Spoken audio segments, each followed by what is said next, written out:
the recurrent expenditure for agriculture stands at 9.046 million, or 1.16% of the national recurrent budget.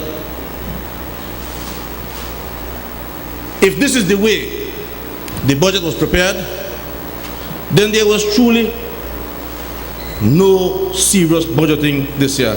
And apart from incompetence, which, by the way, Mr. Speaker, seems to be the hallmark of the UDP's performance, there is no reason whatsoever for such a long delay to present this budget.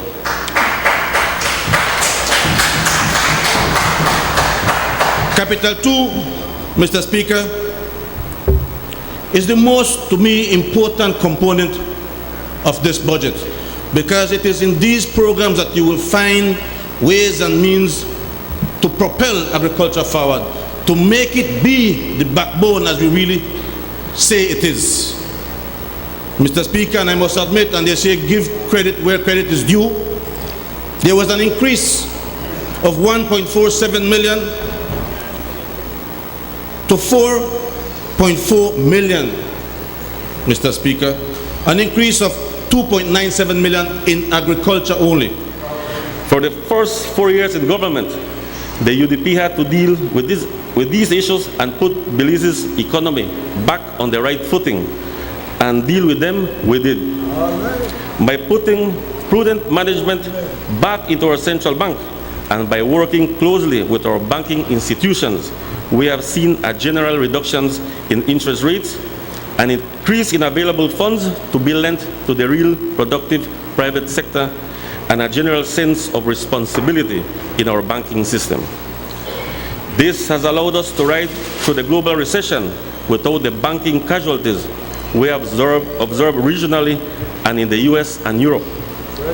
Our institutions today are strong, competitive, and ready to do business. A country in its stage of development should be growing at least between 6 to 10% a year, or even more, so as to keep up with its growing population. If this does not happen, we start experiencing the breakdown of society as we are presently experiencing at the moment.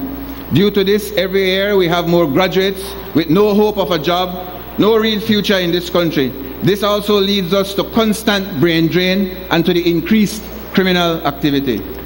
Mr. Speaker, after analyzing the budget, it becomes clear that the main area where we have useless political expenditure is in the hiring of political contract officers within the government system. These political leeches drain blood and life from the public service while giving little in return.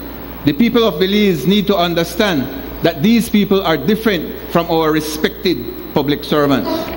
We have gathered credible information that shows us that we have 100 of these political officers hired by government at an average of $40,000 a year. On top of the salaries, they receive perks such as spanking brand new vehicles, unlimited fuel, and unlimited telephones and telephones calls.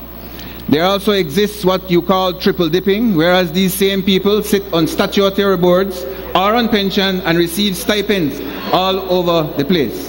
The teachers and the unions could therefore receive their hard-earned and due raise of pay if this excess would be cut out. We remember all too well the events of that period, Mr. Speaker, the repeated pillaging of this country's financial resources, the rape of our treasury, the selling off of our national assets with not so much as a paved street to show for it.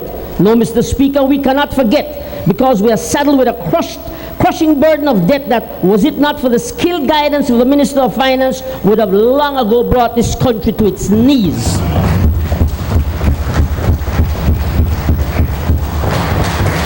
They speak of embassies. Let me remind them that the PUP had useless embassies in Canada and Geneva.